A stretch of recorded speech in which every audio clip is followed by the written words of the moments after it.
Is there one song that you kind of had the first idea for, or the one that you brought to the table that now is on So What?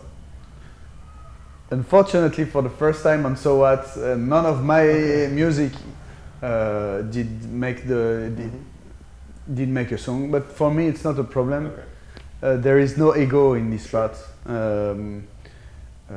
Personally, I have my own label, reggae label. So when my music is not taken for dubbing, I keep it for different projects, and it's not a problem. I think in a band, if you put too much ego in it, it's not a good thing. You have to trust to all the guys who work with you, and if your idea is not the good one, it's not the good one. It's not, you don't have to push music.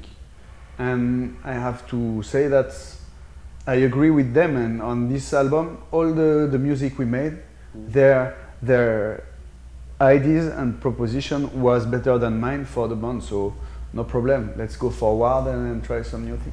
Sure, but this attitude, is this always the attitude of when you started out, or is this something you had to Yeah, but I think it's something specific with dubbing, is that, and just for that reason we made this rule. We share everything. Everybody in the band has the same piece of the cake. Right. So I have the same piece than the singer who wrote all the lyrics. Okay. But then there is no ego, because if I didn't have the same piece, I would have pushed my music, because of course I would love to get some royalties and stuff like this. But now we can work very in a cool mood, because everybody knows that we will have the same thing. So there is no ego. Okay. It's a general ego for the band. We have to make something strong, and that's, I think, one of the key that dubbing exists since 18 years now. Sure. And we still have our friends. We still enjoy to be always on the road together, always in the studio and having fun. And well, you said, okay, there's at a certain point the ideas, the singers come in and you start to work on these ideas. Do you then, is it a very collective thing? Does everybody, for instance, you're the drummer, but do you also say maybe to the player playing horns, maybe you can do this, or we all, the idea is everybody can talk. Okay. Dubbing, the band is we are 2 singers, 5 musicians, our manager and our sound engineer. We are dubbing, and all of us, we work together in the studio. Every day, when we start an album, we work every day, 5 days a week, from 10 to 5 p.m. And everybody can talk. I never write lyrics because I'm very bad for that, but when I feel something wrong, I say, okay, maybe we could try to work in a different way there or there, and we talk a lot together. That's one other key, is to talk and to take time to listening to the other. And a lot of time, even if you have an idea, nobody will enjoy it, but you have to be patient, and we always find a good solution. It's a very long process, but in that way, even if it's long, everybody at the end is satisfied. So, and for So What then?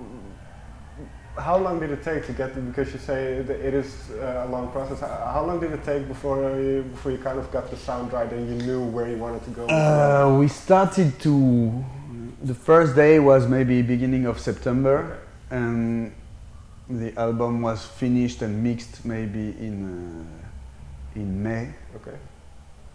Really finished, mastering, and so the writing process maybe took, I would say, 5 months. 5 months working every day. So it's quite long because when you work alone to compose, as you are alone and it's only your ideas, you go very quick. Personally, when I work alone in my studio to build the music, it goes really quicker, but it's not the same process. Fair enough. And then, because, well, So What is your 5th album, if I'm right? I would say 6. 6, sorry. Yeah. So 6 album. And what did you try to do sonically with this album? Was there an idea of what the album would be like, kind of in? Well, no, because with dubbing, the idea is to make reggae with and including all our different influences of each other. So it's always very open. When we start an album, we don't have direction because we know that there will be different direction. Sure. So we don't have a concept. When we start, we start. And for this one, for example, we have some new sounds that we never used before, like 808. It's a special drum, electronic drum sounds, or we try some new filters, electronic that we don't use usually. We take horn section that we don't have on stage, but yeah, the idea is to open the way. Okay, and then you say you have your own studio in Saint-Étienne. Is it important to have that in your hometown, to be in the? It's a tool, and we all live in Saint-Étienne. We have our families, kids, so it's easier to work. Okay. We are an independent band. We can control everything. So the idea is to make the work sweet, I would say. So we don't have we don't work like, how can I say? We always want to keep pleasure. So sure. So it doesn't become work, you know? Yeah, we just try to make the thing easy, and it's easier in Saint-Étienne. Usually what we do that we compose in Saint-Étienne and then we go to record in another studio far away. But for this one, it was easier with the family, so we have really built a very good studio with good equipment, and we've recorded everything there.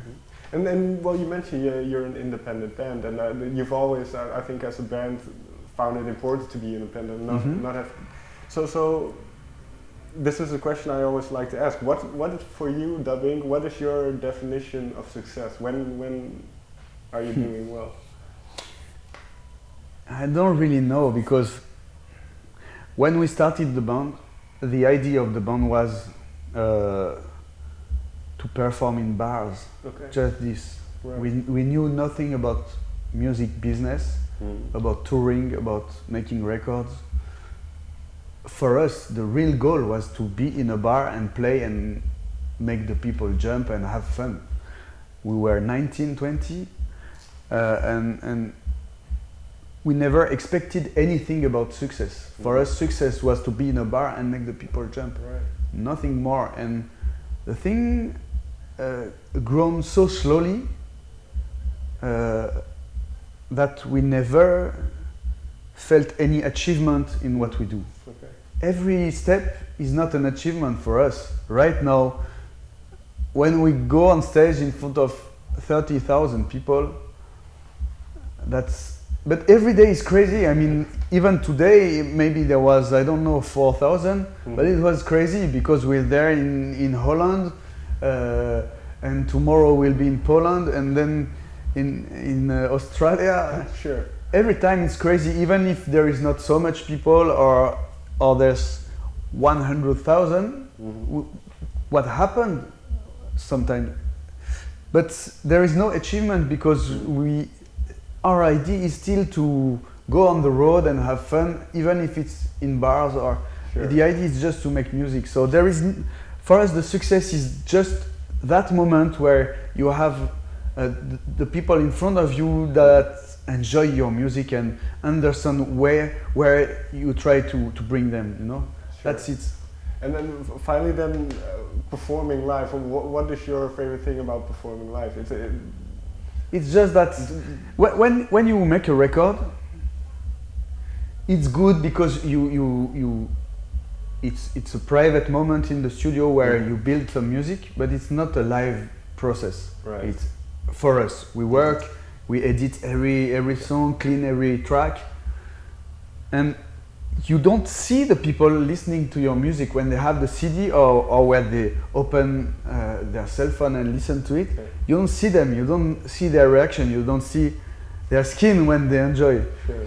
When you are live, and it's not a question of big crowd or not. When you have some people who enjoyed in front of you what you are doing, and